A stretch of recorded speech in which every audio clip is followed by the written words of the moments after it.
noches y bienvenidos a un nuevo programa de Sobrenatural. Esta noche vamos a aprovechar que contamos con nosotros nuevamente con nuestro compañero José Manuel García Bautista. ¿Qué tal, compañero? Buenas noches. Y nos vamos a ir contigo por una de esas rutas que tú haces por el centro. Vamos a hacer una ruta virtual para que las personas que, bueno, por cuestiones personales o por otro tipo de circunstancias no pueden acudir a tu ruta, sepan lo que se están perdiendo. Vamos a situarnos debajo de la puerta del ayuntamiento en el reloj.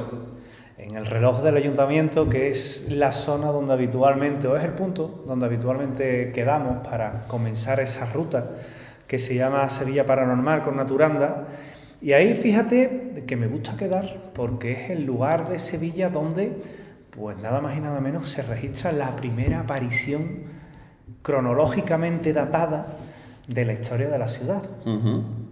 No es la primera, pero sí es la primera oficial. De la que tenemos conocimiento oficial.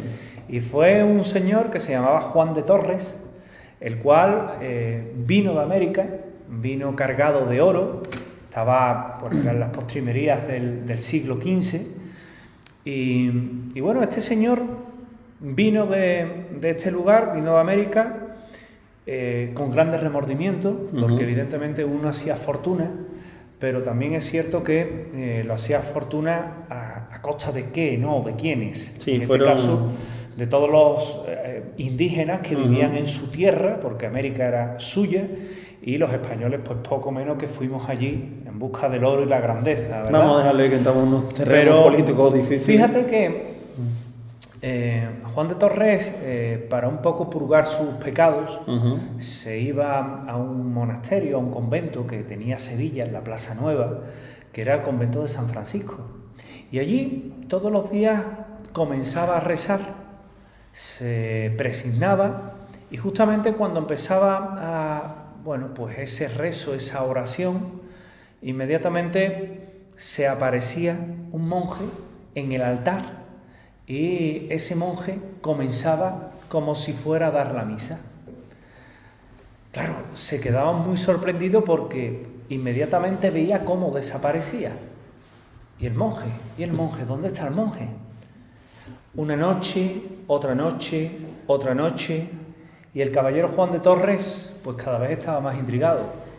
Tanto es así pues que llega un momento en el que, no sé si por desesperación o por incredulidad, llega y decide hablar con el abad del convento y contarle lo que viene a suceder allí. Y el abad del convento le dice pues que no tenga miedo, que posiblemente sea un hermano que se ha quedado entre este mundo y el otro, y que lo mejor que hace, lejos de irse corriendo o dejarse llevar por el miedo, es ofrecerle su ayuda. Y armándose de mucho valor, ese aguerrido caballero, la noche siguiente acudió a esa capilla, comenzó a rezar, y nuevamente allí se apareció el monje. Y cuando se armó de valor, se levantó a él y le ofreció su ayuda. Y el monje lo tomó de la mano, lo dejó fijado junto a él, y ambos comenzaron a rezar la misa. Y cuando apenas llevaban unos minutos, interrumpió para contarle su historia. Y su historia es que él era un lego, un hermano novicio, que había dejado de dar un número de misas porque le sobrevino la muerte. Y al sobrevenirle la muerte no pudo cumplir con esas obligaciones. Y se le condenó a purgar precisamente sus pecados, ese pecado de omitir esas misas por la muerte, también parece que es una causa justificada, hasta que alguien le ofreciera precisamente su ayuda y pudiera concluirlas. Y así acabaron la misa, y aquel monje pues nunca más se volvió a aparecer en un lugar, hoy la capilla de San Onofre, de los últimos vestigios que tenemos del convento de San Francisco, y que fue un hecho tan importante que se inscribió dentro de las crónicas históricas de la ciudad de Sevilla.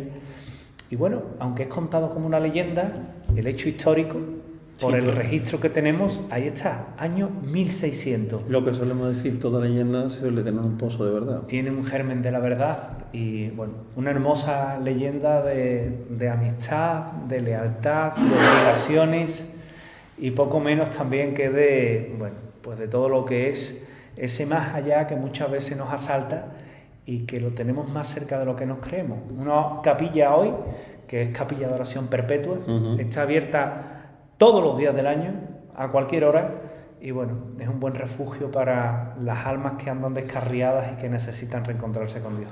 Claro, porque como tú decías antes de seguir en un nuevo caso de los que abundan en el centro, estamos hablando de que aquello era el monasterio de San Francisco, aunque claro, Sí.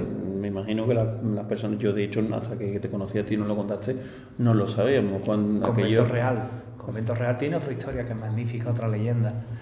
Y es que... Sigue, por favor. Aquel convento era muy frecuentado por Pedro I el Cruel.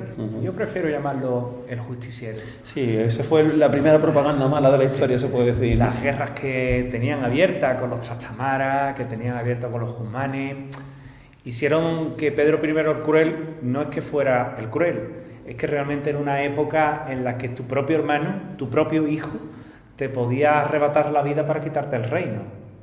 Más bien le pondría a Pedro I el desconfiado, ¿no? Pero es que todos los reyes eran desconfiados, hasta Fernando III el Santo o el mismo Alfonso X el Sabio. Fíjate la historia que hay casi fratricida, o bueno, casi entre padre e hijo, de Alfonso X el Sabio y su hijo Sancho, ¿verdad? Es decir, ahí nace el nodo. Te contaré ahora el nodo. Es curioso porque se cuenta que Pedro I el Cruel fue de niño versado en todo lo que era el arte de la esgrima, el arte de la espada. Cualquier caballero que se preciara tenía que saber muy bien dominar ese arma porque te podía salvar la vida. De hecho se la salvó en alguna ocasión. Se la salvó. Y de hecho, fíjate que cuando ya vencía sin ningún problema a su profesor de esgrima, buscaba un rival de nivel que pudiera batirse con él. Y no lo encontraba. Bien porque los caballeros tenían miedo a batirse con el rey, o bien por esa lealtad que se le tenía y que no te podías dejar tampoco ganar por el rey. Entonces, mejor evitarlo, ¿verdad? Claro. ¿Qué ocurrió? Más que nada por aquello del prestigio, ¿verdad?, que tenían cada uno. Se enteró que había llegado a Sevilla un monje, un lego, que estaba en el convento de San Francisco y que era, por lo que decían, un gran espadachín. Pero claro, un monje espadachín, ¿cómo podía ser? Se lo garantizaban, se los aseguraban. Y él, de incógnito, algo que solía ser Pedro I el Cruel, aunque bueno, a tenor de las últimas informaciones que tenemos en España, no es el único rey que lo hacía. Bueno, parece que Pero él iba de incógnito. Él iba de incógnito. No iba con la escolta detrás. Entonces se fue a la puerta del convento y estando en la puerta del convento no le fue demasiado difícil reconocer a ese lego, llevaba espada. Y sin mediar palabra ni provocación, Pedro I desenvaina su espada y comienza a luchar con aquel lego que rápidamente no solo para muy bien los golpes de nuestro rey, sino que se permite el lujo de atacar con una maestría increíble.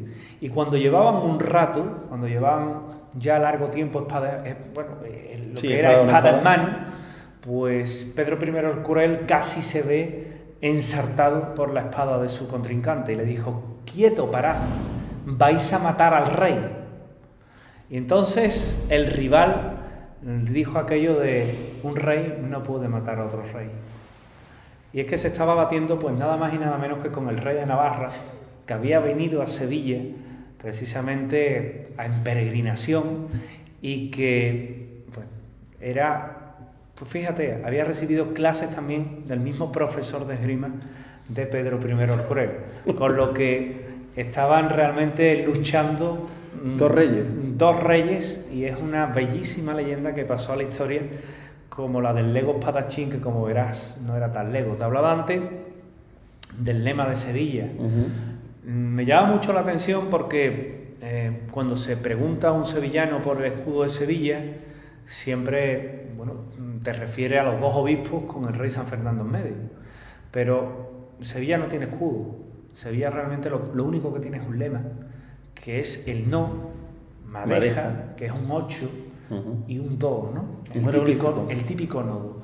Es el jeroglífico que legó pues Alfonso X el Sabio cuando entra en conflicto con su hijo. Alfonso X era un rey peculiar. Había aprendido a leer y a escribir tarde, pero rápidamente había comprendido el valor que la cultura tenía para un pueblo. Y lejos de renegar de judíos, de musulmanes, abrió las puertas a la colaboración entre culturas. Creo que fue un gran acierto. Sí. Y bueno, te comentaba antes que la España de la época no te podías fiar ni de tu sombra, porque su propio hijo lo estaba traicionando. Y él, cuando es consciente de aquella traición, pues comienza a huir. Era una guerra prácticamente padre e hijo. Y el último reducto de lealtad que encuentra fue precisamente Sevilla. Y en Sevilla se quiso quedar. Y Sevilla tiene una leyenda que es una ciudad que ha sido conquistada muchas veces, pero que como ciudad conquistada no ha corrido la suerte que corrieron otras. Nunca fue destruida, sino al revés. Más engalanada y más rebosada. Es curiosa. Bueno, pues su hijo no se atreve a tomar Sevilla, no quería tomar Sevilla, lo hubiera tenido fácil, lo único que tenía era que poner cerco a la ciudad.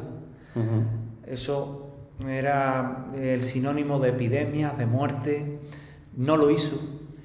Y Alfonso X veía cómo las tropas estaban acampadas, pero no entraban en Sevilla, ni tampoco estaban en guerra.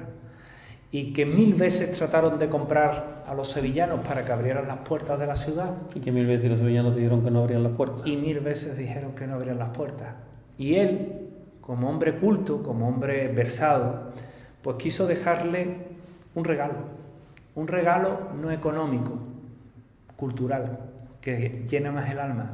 Y era un jeroglífico al cual era muy aficionado, del no, madeja, do. Sevilla no me ha dejado, Sevilla no me ha abandonado, que es igual que decir Sevilla es una ciudad leal, que no siempre lo ha sido. Sevilla es una ciudad dual, una ciudad de contrastes, una ciudad que se divide siempre en dos, Sevilla, Triana, Betis, Sevilla. Feria, Semana Santa. Exactamente, siempre tenemos una doble dualidad, ¿verdad? Y el sevillano muchas veces peca de veleta, peca de ir según el viento, ¿verdad? Pero eso eran épocas pasadas. Todo esto viene porque en Sevilla pasó un personaje que tenemos en el arquillo del ayuntamiento, nada más y nada menos. Se trata de Julio César. Y Julio César pasó por Sevilla.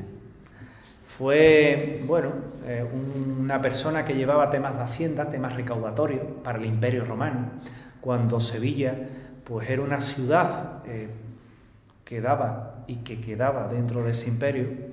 Estamos hablando del primer siglo antes de Cristo. Y Julio César pues hizo buenas amistades en Sevilla, se ganó la lealtad del pueblo sevillano. Pero fue informado que había un problema, que Pompeyo era por aquel entonces el dictador, el emperador, pues se había levantado en armas y había prácticamente una guerra civil, los partidarios de Julio César contra los partidarios de Pompeyo. Marchó a Italia, ganó a Pompeyo, sus hijos siguieron la guerra, venció a uno de sus hijos, el otro ocupaba España, y se enteró que Sevilla la había traicionado, que Sevilla había dejado de ser leal a Julio César y ahora era leal al hijo de Pompeyo. Con sus tropas parte desde Italia hasta Sevilla y antes de llegar a la capital hispalense, en Córdoba, pues entra en la famosa batalla de Munda, que gana Julio César y que se permite el lujo de entrar por la puerta de la Macarena en la ciudad con la cabeza del hijo de Pompeyo ensartada en una pica. Llega hasta el Foro Romano, que estaba en nuestra ciudad, en la Plaza de la Alfalfa, aproximadamente, y en la Plaza de la Alfalfa pues dice aquel famoso discurso a los sevillanos congregados allí aclamando a César, que hasta hace días antes había renegado de él, en el que le decían aquello de, bueno, Julio César hirió con sus palabras, pero llevaba razón, ni en la paz tuvisteis concordia, ni en la guerra valor. Los llamó cobardes y los llamó veletas. Y a partir de aquel momento, pues el pueblo sevillano supo con quién estaba su lealtad, que era con Julio César. A partir de entonces ya no lo iba a abandonar. Voy a seguir por el terreno de la leyenda, ya que de la ruta por ahora nos hemos parado, seguimos en la puerta del ayuntamiento. Antes que hablabas de espadachines, me contaste también un día que hasta D'Artagnan estuvo en Sevilla, que eso no lo sabe mucha gente. Sí, en cierta ocasión, bueno, pues... Hombre, que hablando de espadachines... Claro, hablando de espadachines, nos tenemos que ir nada más y nada menos, pues, a ese gran libro, a esa gran obra de Alejandro Dumas, ¿verdad?, en el que, bueno, el mismo D'Artagnan, no exactamente a él, pero que de alguna forma se le ubica en Sevilla, y no fue más que un guiño que hace el escritor, que hace el autor francés a esta ciudad, y que quedó también reflejado dentro de sus libros, dentro de su obra. Pues vámonos otra vez, vamos a seguir la ruta, vamos a pasar al interior del bloque donde estamos, de la casa donde estamos, al ayuntamiento. Sí. Porque también tiene su historia. Por supuesto, el ayuntamiento, que es un edificio antiguo, es un edificio que tiene muchísima historia, y que la historia que nos interesa es la historia paranormal. Efectivamente. Yo cuando hablo de fantasmas en el ayuntamiento siempre lo digo, ¿verdad? Parece que está sujeto a la broma, ¿verdad? Un ayuntamiento, políticos, fantasmas, pero no, yo no voy a hablar... Vamos a hablar de fantasmas, de más allá, no de más acá. Exactamente, con el respeto que nos merecen nuestros gestores de esta ciudad, ¿verdad?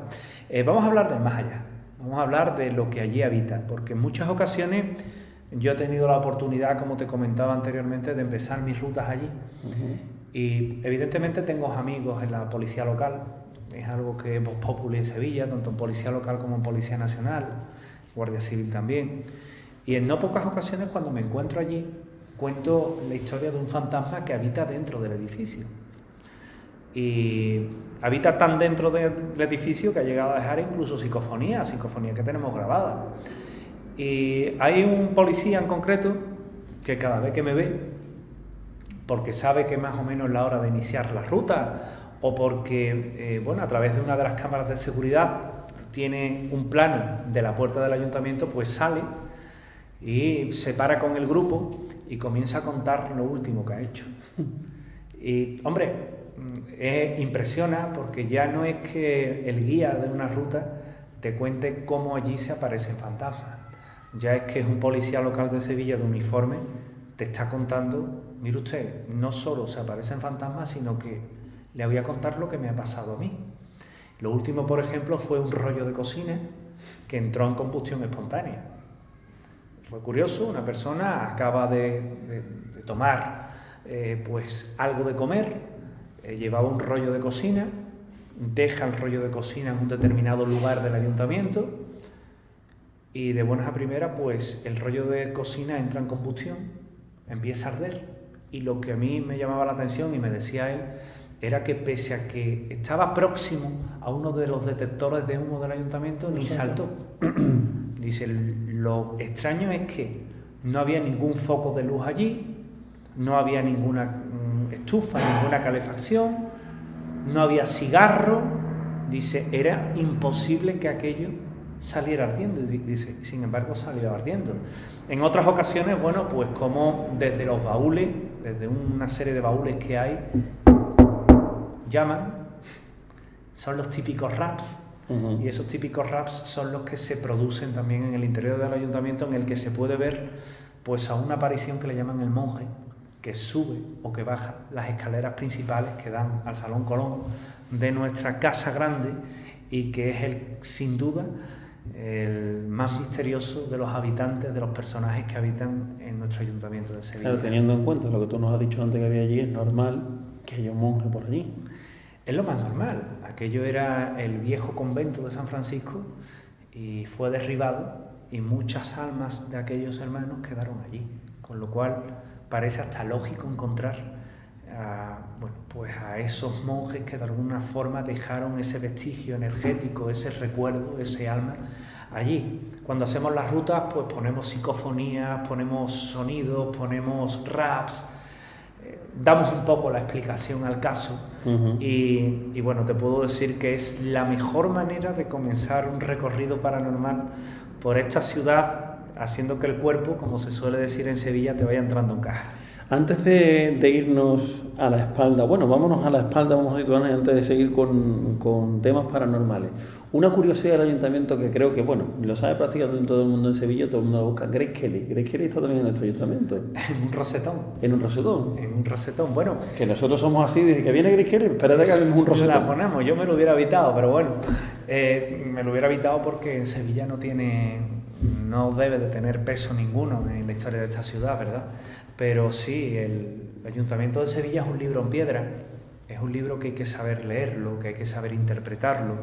Es un edificio que está inacabado, por desgracia, o por suerte, porque no me imagino a Fernando VII grabado un rosetón de Sevilla, siendo el rey más nefasto que ha tenido este país, o teniendo las caras de determinados alcaldes que mejor olvidarlos, tirarlos a la basura, que estén allí para la eternidad, ¿no? Entonces, bueno, pues es curioso porque cuando vino Grace Kelly, cuando vino a Sevilla, es decir, ella era princesa de Mónaco. Mónaco era por aquel entonces, pues, un principado, sigue siendo un principado, cuyos asuntos económicos, bueno, pues vienen del juego y vienen de los paraísos fiscales y demás, no tiene más importancia en Europa. Y es curioso porque Grace Kelly visita la ciudad, como los visitaron otros tantos y otros muchos, y quizás por esa deferencia a que era la princesa de Mónaco. Quizás también por esa leyenda de Hollywood que tenía, Hollywood clásico. También. No deja de ser una de las musas de Alfred Hitchcock. Devora hombres, también tenía fama. Que es cierto. Quería ser políticamente correcto, que hombre. Es cierto. No quería entrar en esa faceta. Y la inscriben dentro de uno de los rosetones del ayuntamiento, con lo cual, bueno, pues solo hay que pararse a buscar a Grace Kelly y también la vamos a encontrar en el ayuntamiento, es curioso. ¿Para dónde está más o menos? Para que no busque mucho la gente. Le digo simplemente... Lo mismo que estás dando pinceladas de tu ruta, para que la gente se anime también ahí. Le digo una cara, la cara que da a la plaza de San Francisco. Anda, claro, qué gracioso.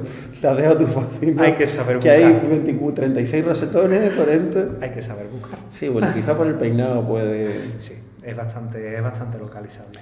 Pues vamos a cruzar la plaza, vamos a situarnos en la puerta de las antiguas cárceles, edificio Cajasol, Fundación Caixa. Gran sitio, gran lugar, porque aquí, yo siempre lo digo, ¿no? Trabajando como he trabajado dentro del edificio, pues sé las historias que hay. Pero allí la principal, la más importante, en las cárceles de Sevilla, las antiguas cárceles, un edificio importante, edificio en el que estuvo preso Miguel de Cervantes y Saavedra y en el que comienza a escribir el Quijote. Y todas las personalidades... Rinconete y Cortadillo. Pero es que todas las personalidades que vamos a ver en el Quijote no son castellanas, son andaluzas, por la picaresca. Es más, psicólogos que han analizado la obra de Miguel de Cervantes lo afirman. Y allí, pues, la historia más increíble que yo he escuchado, que le doy credibilidad viniendo de quien viene, es de un subdirector de Banco Hispanoamericano, en el que él deniega un crédito y al denegar el crédito, un jueves, comienza el cliente al lunes siguiente a llamarle para ver por qué le había denegado el crédito. El hombre, amable, tiene nombres y apellidos, le explica o le comienza a explicar por qué ha denegado el crédito y cuando lleva un ratito hablando con él, ¡pum!, le cuelga. Le cuelga al cliente. Se queda asombrado o es falta de tacto. Pero es que al día siguiente vuelve a llamarle a la misma hora reclamándole lo mismo. Y al siguiente, y al otro, y al otro. Pasa el fin de semana y al lunes lo vuelve a llamar. Así se lleva casi 2 semanas y ya llega un momento en el que dice, hoy lo voy a llamar yo. Descuelga el teléfono, lo llama y le dicen al otro lado del hilo telefónico que es imposible. Que es imposible porque esa persona se suicida, muere justamente el día después a denegarle el crédito. Claro, entonces, ¿quién la está ayudando durante 2 semanas todos los días para pedirle el crédito? El caso es que cuando uno trabaja allí, no es extraño el día en el que una de las limpiadoras, que En más de una ocasión a mí me cogían de la mano y me decían, acompáñame al ascensor de la parte trasera, que allí está tu amigo y no nos dejan paz. Y le había un auténtico pánico por limpiar allí. Hay también la zona sótano, donde antiguamente eran cárceles, donde había reclusos y donde indudablemente pues hubo también muerte. Y como lugar de muerte, lugar donde ha habido mucha carga vital, mucha carga energética, muchas emociones contenidas, pues llega un momento en el que todo eso a la larga pues se acaba manifestando, y quizás es lo que hoy se está manifestando en el interior de ese edificio, calle Sierpes 85, en este caso el edificio de Cajasol en la calle emblemática de Sierpes. Pues vamos a detenernos aquí en la plaza número 5, delante del edificio número Sierpes 85, vamos a hacer una pequeña parada.